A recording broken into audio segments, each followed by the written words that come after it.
이야기는 지금도 인터넷 어딘가에 남아있는 한 편의 캠핑 영상에서 시작됩니다. 처음엔 그저 평범한 여행 기록처럼 보였습니다. 카메라를 향해 웃는 얼굴들, 어설프게 불을 피우는 손놀림, 어둠 속에서 서로를 놀래키며 웃는 젊은이들. 누구나 한 번쯤 찍어봤을 아무 의미 없어 보이는 추억 영상. 하지만 이 영상을 끝까지 본 사람들은 모두 같은 질문에 도달하게 됩니다. 이 사람은 대체 누구지? 분명 화면 속에는 사람이 있습니다. 움직이고 서 있고 어둠 속에서 이쪽을 바라보고 있습니다. 그런데 이상하게도 그 누구도 그 사람을 기억하지 못합니다. 기록에는 존재하지만 현실에는 남아있지 않은 존재. 한국의 미스터리 사건과 기록 속에 남겨진 의문을 추적하는 채널 안가미스터리.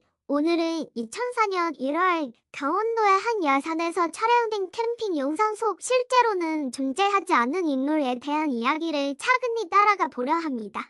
2004년 1월 중순 강원도 땡땡시 외곽. 지도에도 뚜렷한 이름이 표시되지 않은 낮은 야산 하나가 있습니다.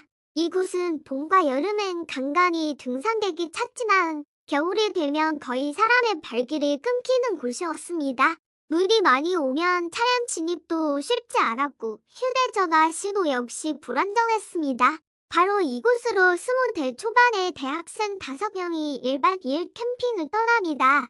그들은 공포 체험을 하러 간 것도 아니었고 방송을 목적으로 한 것도 아니었습니다. 시험이 끝난 뒤 그냥 조용한 대서수자, 추억 하나 남기자라는 가벼운 마음이었습니다.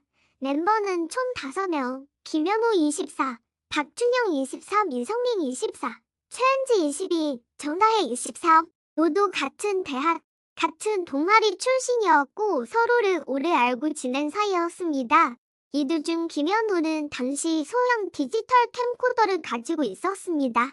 스마트폰으로 영상을 찍는 것이 아직 흔하지 않던 시절, 캠코더는 기록용으로 자주 쓰이던 물건이었습니다. 김현우는 여행을 갈 때마다 별 의미 없는 장면이라도 꼭 영상으로 남기는 성격이었습니다. 그날도 마찬가지였습니다. 나중에 보면 재밌을 것 같아서 그가 남긴 이 한마디가 훗날 수많은 의문을 낳게 됩니다. 그들이 남긴 마지막 단체 사진은 야산 입구 주차장에서 찍힌 셀카 한 장이었습니다. 5명 모두 웃고 있었고 누구 하나 긴장하거나 이상해 보이는 사람은 없었습니다. 사진의 메타데이터에는 2004년 1월 땡일 오후 3시 58분이라는 시간 정보가 남아 있습니다. 그리고 문제의 캠핑 영상은 같은 날 오후 4시 12분 카메라 전원을 켜는 장면부터 시작됩니다. 영상 초반부는 지극히 일상적입니다. 텐트를 설치하며 티격태격하는 모습, 장작을 옮기며 흘리는 욕설하는 모습, 카메라를 보며 일부러 과장된 포즈를 취하는 장면. 이거 다 찍히는 거야. 야, 나중에 흑역사 된다. 웃음소리와 농담이 계속해서 이어집니다. 카메라는 5명을 번갈아 비추며 야산의 풍경도 함께 담아냅니다. 물이 쌓인 나무들, 바람에 흔들리는 가지, 그리고 해가 서서히 지며 내려오는 어둠. 이 시점까지 영상에는 어떠한 이상도 없습니다. 문제가 되는 장면은 영상 재생시간 약 18분이 지난 뒤 등장합니다. 카메라를 들고 있던 김현부가 뒤쪽 숲을 향해 화면을 돌리는 순간 프레임 한쪽 나무 그림자 사이로 사람의 형체가 잠깐 포착됩니다.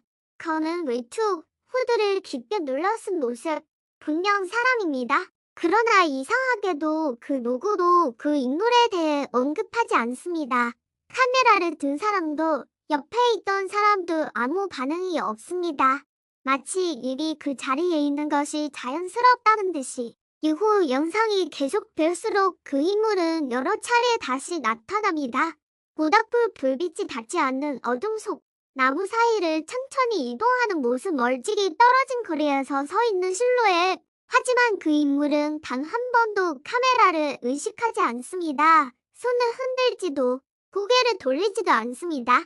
더 기이한 점은 영상 속 대화 어디에도 그 인물에 대한 언급이 없다는 사실입니다. 누구도 사람 하나 더 있지 않아? 저기 누구야? 라고 말하지 않습니다. 마치 카메라에만 찍히는 존재처럼. 밤 10시를 넘기면서 영상의 분위기는 서서히 바뀝니다. 웃음은 줄어들고 말수도 눈에 띄게 적어집니다. 카메라는 불필요할 정도로 숲쪽을 자주 비춥니다. 그리고 모닥불 앞에 앉아있던 박준영이 뜬금없이 이렇게 말합니다. 아까부터 사람 수가 안 맞는 것 같은데. 순간 다른 사람들은 웃으며 넘깁니다. 뭐야, 술도 안 마셨잖아. 추워서 헛소리하는 거 아니야. 하지만 카메라는 그 순간 다시 숲을 향합니다. 그 방향에는 여전히 그 인물이 서 있습니다. 밤 11시를 넘기자 야산의 공기는 급격히 차가워집니다. 카메라에 잡힌 숨결은 하얀 김으로 번지고 모닥불 소리 외에는 주변이 지나치게 조용해집니다. 그 시점부터 영상 속 사람들은 이상할 정도로 말을 아끼기 시작합니다. 누군가 말을 꺼내면 짧게 대답하고 다시 침묵. 이 변화는 누가 지시한 것도 카메라 때문도 아니었습니다. 마치 그렇게 해야 하는 분위기가 자연스럽게 만들어진 것처럼 보입니다. 영상 재생시간 1시간 26분경. 카메라는 삼각대에 올려진 채 고정된 화면을 유지합니다. 화면 중앙에는 텐트 두 동이 나란히 보이고 그 앞에 모닥불이 희미하게 타오릅니다. 그리고 그 불빛이 닿지 않는 경계, 그곳에 문제의 인물이 서 있습니다. 이번에는 이전보다 훨씬 선명합니다. 후드를 쓴 채 고개를 숙이고 있고 두 팔은 목 옆으로 늘어뜨린 상태. 그런데도 여전히 아무도 그를 보지 못한 듯 행동합니다. 누군가는 컵라면을 먹고 누군가는 불에 장작을 더 올립니다. 그 인물은 그 모든 장면을 지켜보고 있는 것처럼 보입니다. 밤 12시를 넘긴 직후 이번엔 정다혜의 목소리가 작게 녹음됩니다. 아까부터 계속 있던데? 그녀의 말은 누구를 향한 것도 아니었습니다. 대답도 이어지지 않습니다. 그저 공기 중에 흐더지듯 사라집니다. 그러나 이 발언 이후 카메라의 움직임이 바뀝니다. 이전까지는 사람들을 중심으로 찍던 구도가 이제는 숲속을 더 자주, 더 오래 비춥니다. 의도적인지 무의식적인지는 알 수 없습니다. 다만 그 인물이 등장하는 빈도는 확연히 늘어납니다. 영상에는 이상한 공백 구간이 존재합니다. 재산 시간 기준 1시간 58분부터 2시간 14분까지 화면은 검게 변해 있고 오디오에는 바람 소리만 남아 있습니다. 캠코더의 전원이 꺼진 것도 아니고 렌즈가 가려진 것도 아닙니다. 마치 어둠만 기록된 시간처럼 보입니다. 전문가들이 분석한 결과 해당 구간에는 편집이나 삭제 흔적이 없었습니다. 그저 그렇게 녹화되어 있을 뿐이었습니다. 가장 결정적인 장면은 새벽 2시 17분경 등장합니다. 카메라는 다시 켜진 상태, 삼각대에 고정되어 있고 구도는 이전과 동일합니다. 텐트 두 동, 불은 거의 꺼져 있고 주변은 어둠에 잠겨 있습니다. 그리고 그 경계선에 또다시 그 인물이 서 있습니다. 이번에는 이전보다 더 가깝습니다. 얼굴이 완전히 보이지는 않지만 사람의 윤곽은 분명합니다. 5명의 음성과 비교했지만 일치하는 사람은 없었습니다. 그 말 이후 카메라는 갑자기 쓰러집니다. 영상의 마지막은 다음 날 오전 8시경입니다.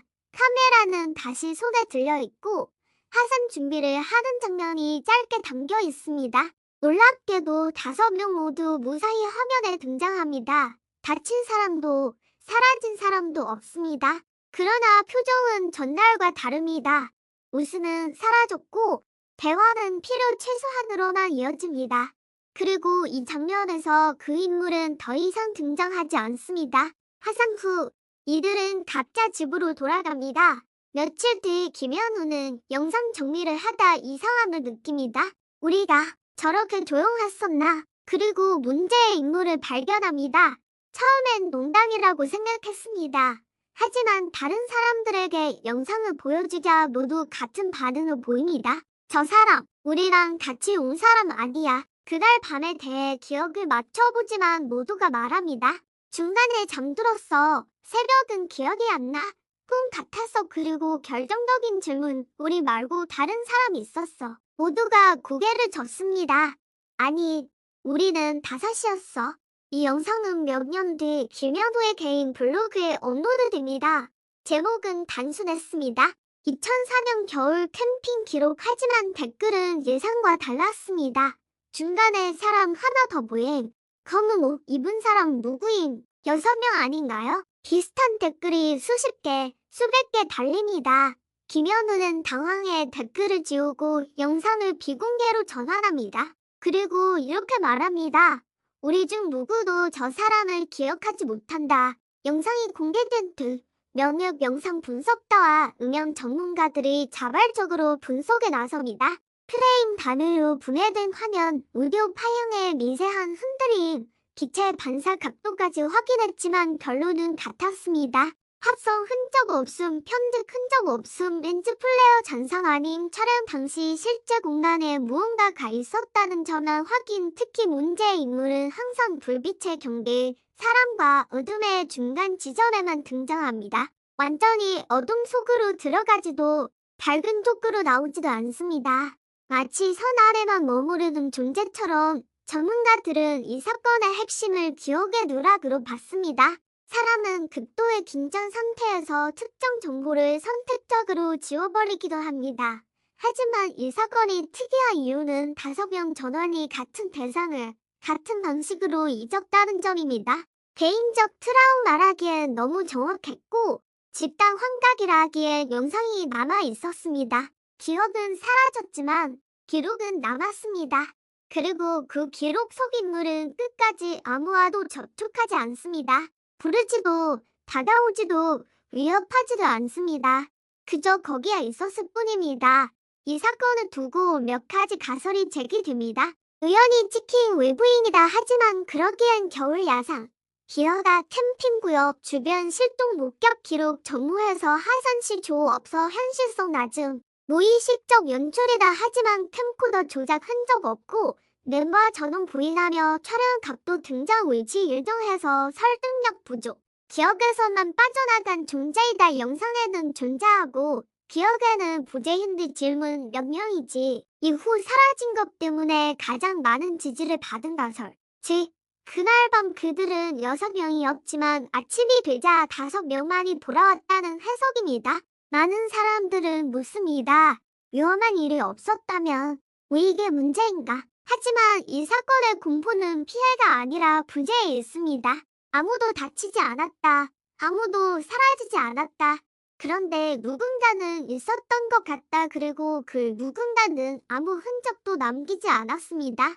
이야기하지도 간섭하지도 기억되지도 않았습니다. 그저 카메라만이 그 존재를 알아본 듯합니다. 5명은 각자의 삶으로 돌아갔습니다. 누군가는 이사를 갔고 누군가는 연락을 끊었고 누군가는 여전히 이 이야기를 꺼내길 거립니다. 김현우는 영상 파일을 여러 저장 장치에 나도 보관하고 있다고 말합니다. 지워도 될 것 같았는데 이건 내가 지우면 안 될 것 같아서 그는 아직도 가끔 그 영상을 다시 본다고 합니다. 그리고 같은 말을 반복합니다. 기억은 없는데 봤다는 느낌만 남아 있어요. 2004년 1월 강원도의 한 예산 5명이 떠났고 5명이 돌아왔습니다. 그러나 기록 속에는 분명히 6번째 존재가 남아 있습니다. 우리는 보통 기억을 믿고 기록을 의심합니다. 하지만 이 사건에서는 기록이 더 또렷했고 기억은 비어 있었습니다. 카메라는 거짓말을 하지 않습니다. 다만 우리가 보고 싶지 않은 것을 남길 뿐입니다. 만약 당신의 여행 영상에 기억나지 않는 사람이 찍혀 있다면 그 사람은 처음부터 거기에 있었던 걸까요? 아니면 당신이 기억하지 않기로 선택한 존재였을까요? 한국 미스터리와 기록 속에 남겨진 의문을 추적하는 채널 안가미스터리 다음 이야기에서도 우리는 사라지지 않은 흔적을 따라가겠습니다.